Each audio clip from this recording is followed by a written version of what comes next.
Hello, you, welcome back. So, why do candles matter? Because they tell the story of the market, they show us market behavior. Price is not random, it reflects buying and selling decisions. Candlesticks are simply a visual record of this behavior. So, the anatomy of a candle, there are five things that we need to know about a candle: where they opened, the high, the lows, the close, and the color. Like mentioned, they tell a story of the buyers and sellers of the market. There are different chart frames, time frames: 1 minute, 5 minutes, 1 hour, daily, weekly, and more. Each time frame shows how a candle prints over a specific period. And the time frame you choose depends on the type of trader you are. You might be a scalper looking at the 1 minute, you might be a swing trader looking at the daily, etc. The anatomy of a candlestick, let's talk about it. So we have a body, which represents the range between the opening price and the closing price during that chosen time frame. And then you've got the upper wick, which represents the highest price reached during the trading session.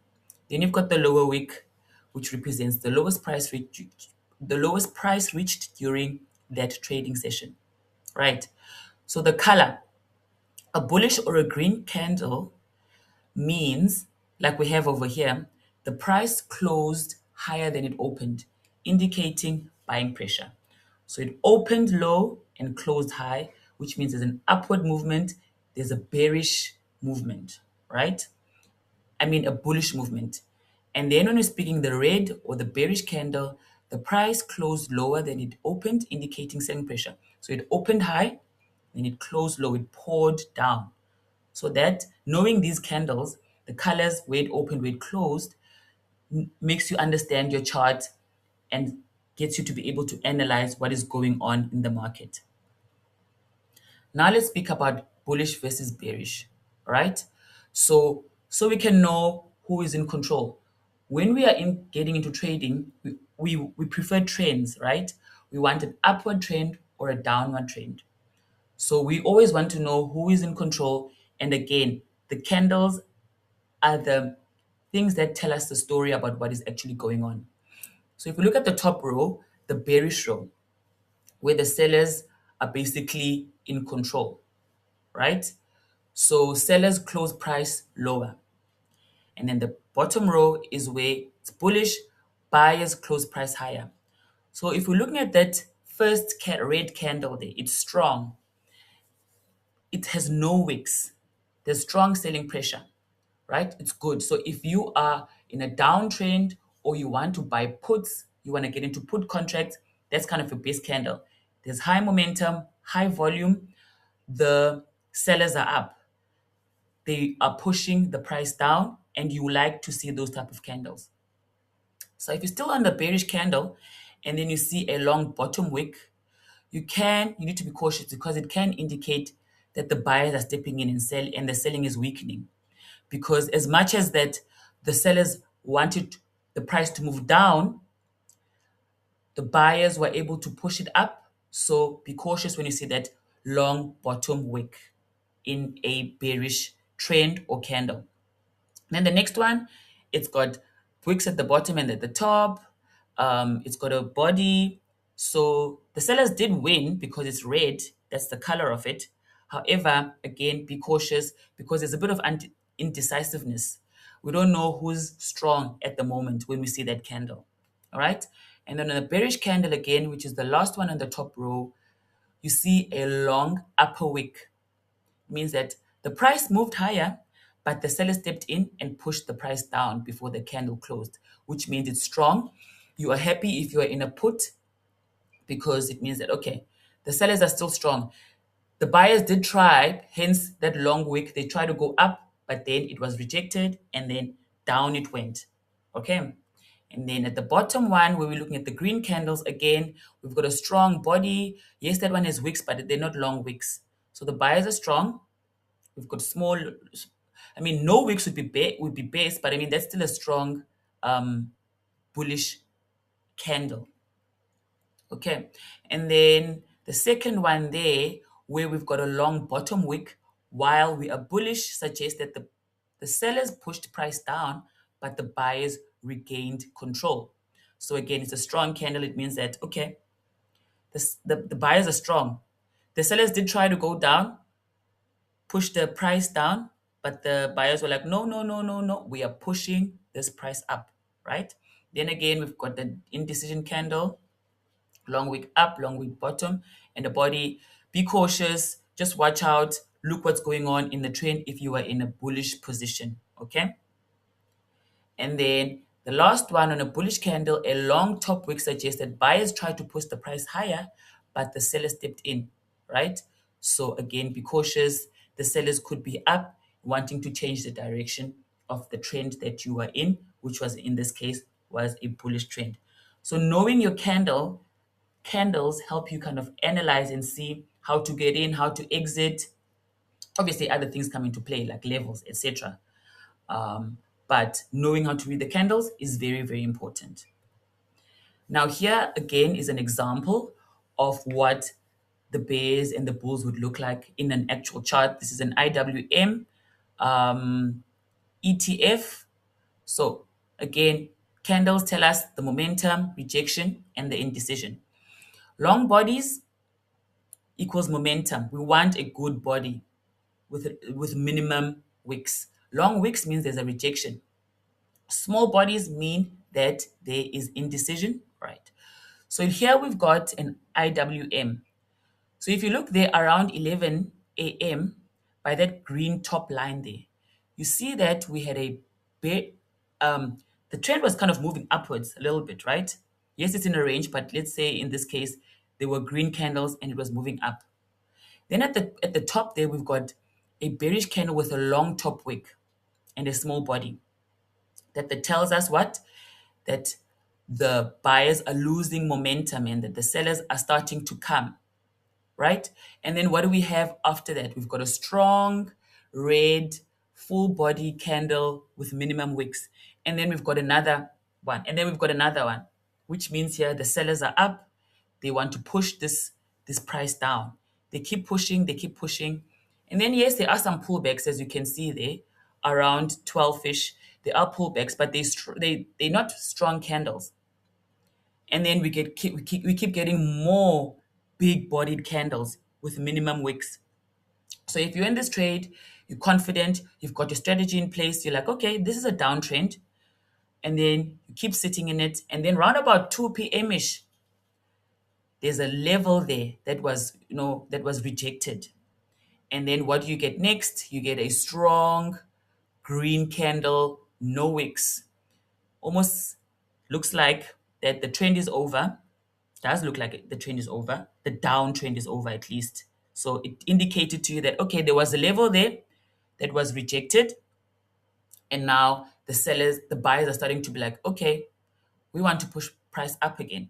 So again, you see there, I haven't spoken anything about levels and strategies, but I'm just plainly saying, looking at the candles, that the full-bodied ones means we're still moving upward and then downwards at the beginning, and then we reach the bottom there around two. Like I said, then we got two green ones pushing the price up, and then yes, in between you will have some different color for pullbacks because when a market moves up and down, it doesn't move straight down and straight up.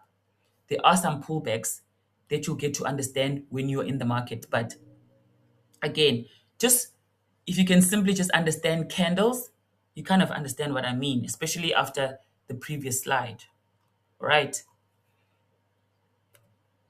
And then the big picture, market structure.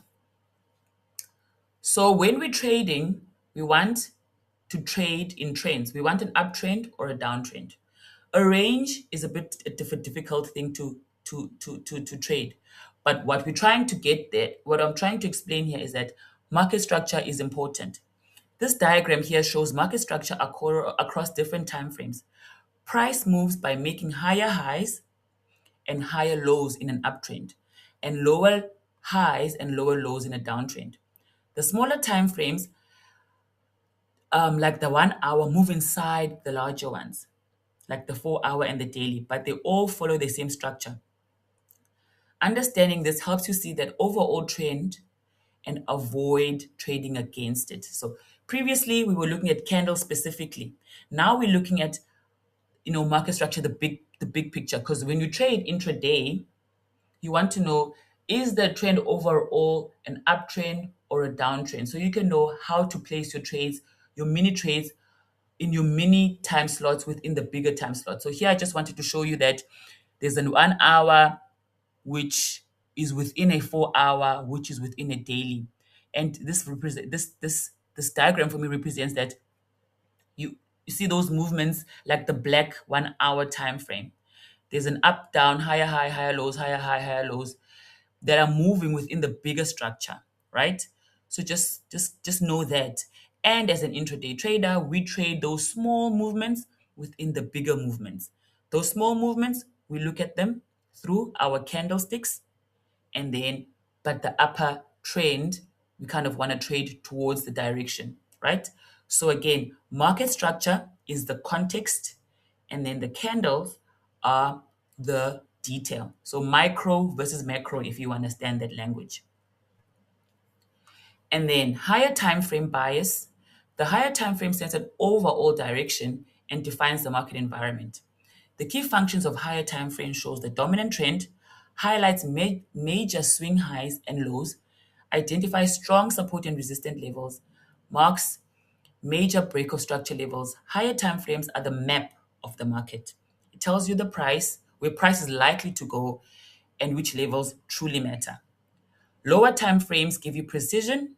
The lower time frames provide timing and refinement needed for accurate execution. Again, here we got a picture that shows you a 15-minute versus 1 hour versus a 4 hour. Again, you can see that the 15-minute is within the 60-minute and the 4 hour. Again, as an intraday trader, I'm probably looking at 15 minutes and lower, trading those movements, but it's important to know what the bigger um, trend is so that I don't trade across the trend, right? And again, it does give us levels and swings and support and resistance, knowing that okay, if I get in here, I can get out of here because the market on the bigger time frame tends to reject that sort of that level, right? Hope that's clear.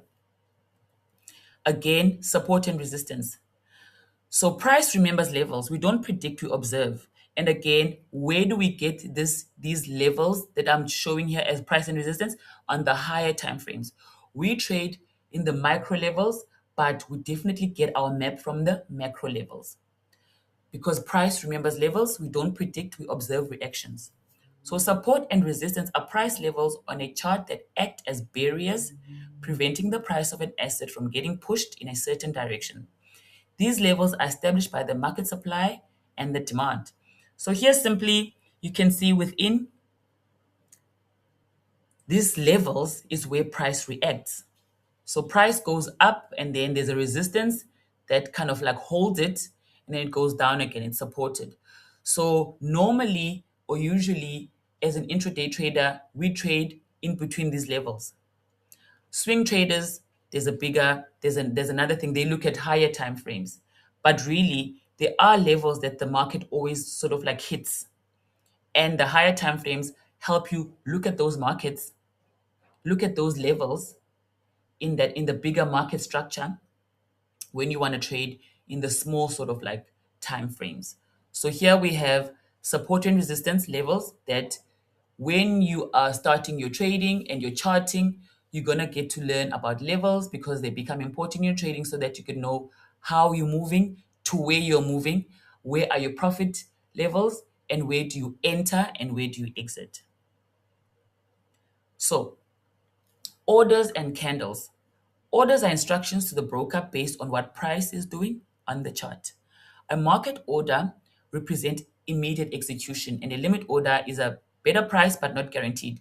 In the previous episode, I said it's important for you to choose order type market because it executes your order immediately versus a limit order. It takes a while and then the trade could move against you. All right. So here I just wanted to reiterate that candles and orders are sort of like interlinked because orders instruct the broker based on the price that you have charted, right? So candles, then structure, then levels, then you put in your order. This reinforces process over emotion.